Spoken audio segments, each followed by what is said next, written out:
Welcome everyone to my YouTube channel, welcome to the video, and welcome to hopefully what will be a very pensive lesson in our current politics today. I am Christian Watson, as always.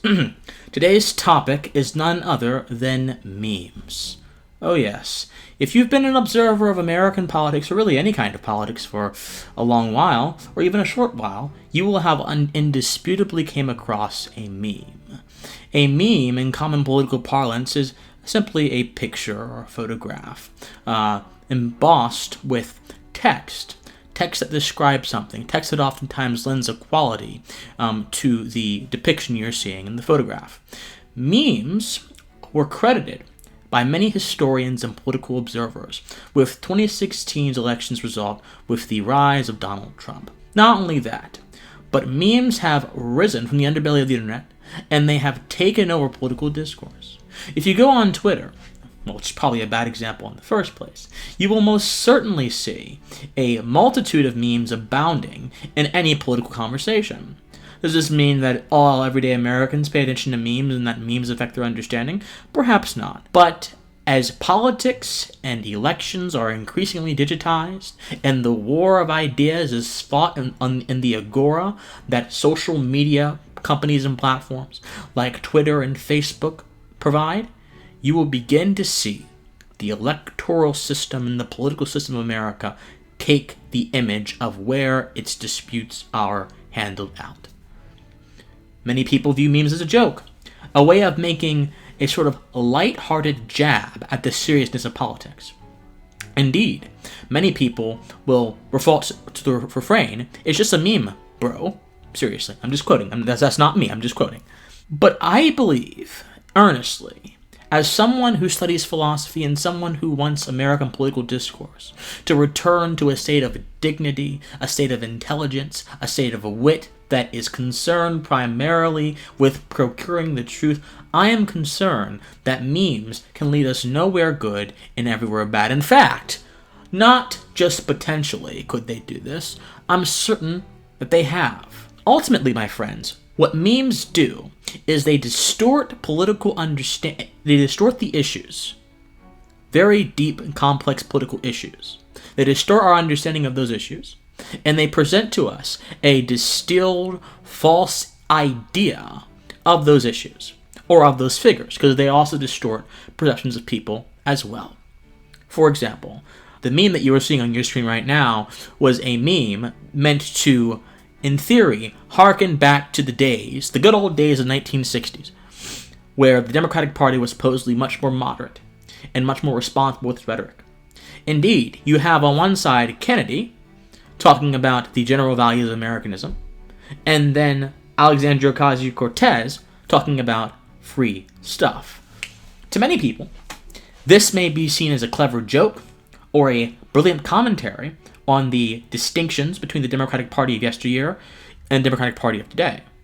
However, I see it, and any prudent person should see this, as an absolute dereliction of the actual events, facts, and circumstances by which political parties and their ideologies are made manifest on this earth. For example, in the 1960s, I will give you this. The Democratic Party was most certainly not fighting for rabid socialism, as is they are today.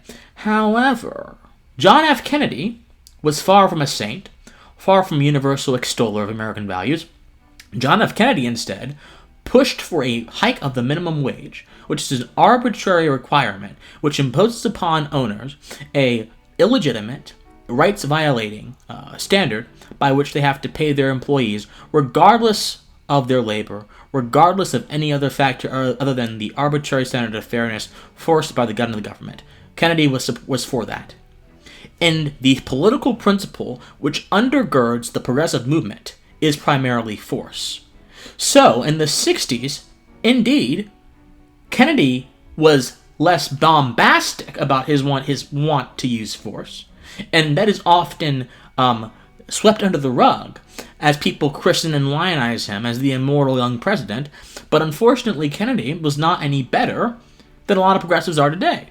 He still wanted to use force to obtain political ends And anyone who does that is reflecting the same kind of ideology that socialism is predicated upon, but they're simply doing it under a different pretense. But that meme would have you believe that Kennedy was all for freedom and Americanism. Well, not entirely. Things are far more complex than they seem. Or this meme. What you see here is a picture of Barack Obama holding a baby, 2 babies, and President Donald Trump holding 2 babies. The babies in Barack Obama's hands appear to be gentle, calm, and serene. The babies in Donald Trump's hand appear to be erratic, crying, wailing, things that do not typically conjure up pleasant thoughts. The assumption is, if those children who escape or have not yet obtained the faculty of reason can see how terrible President Trump supposedly is, why can't we? That is the assumption built into this meme. But of course, things are much difficult than this. For example, I'm sure there were plenty of babies, and the mothers of babies, the fathers of babies, crying when Barack Obama waged illegitimate wars across Afghanistan, across the Middle East, and dropped bombs on American citizens without due process, and dropped bombs on countries after duly saying this in 2008 when he was running for president.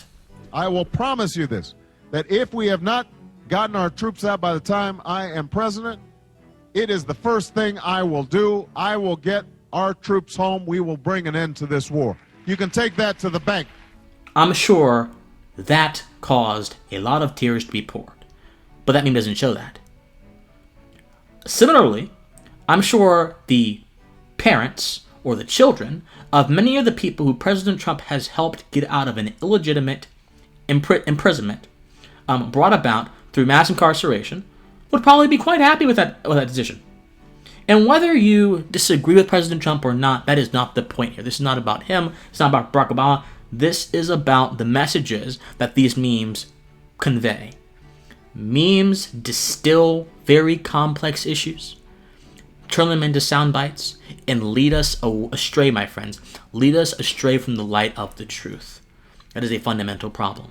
Some people want to use memes simply because they look cool or they sound cool. But the coolness of memes is not because they have any sort of inherent good quality. The coolness of memes stems primarily from their accessibility.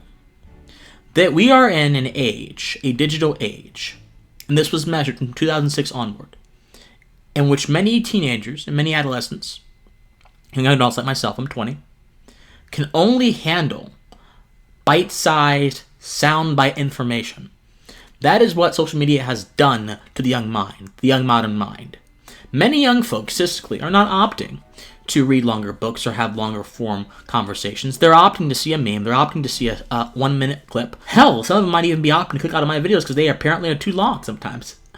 But here's the point, my brothers and sisters. The move away from what was called the literary mind, which is focused on introspection, focused on reflection, focused on depth as opposed to brevity in all aspects of life, in the push towards the digital mind, which is the anathema to the literary mind, can do nothing but allow demagoguery to succeed in very complex issues that are very, very important to the maintenance of certain principles to be misunderstood fundamentally. So, next time you see a meme, I encourage you, before you push send, before you push share or like, ask yourself, is it worth it? Thank you guys so much for watching. I love all of you. I'm Christian Watson. And as I always say at the end of any of my commentaries, please, my friends, like, share, subscribe, comment. It helps me out. But most fundamentally of all, stay pensive.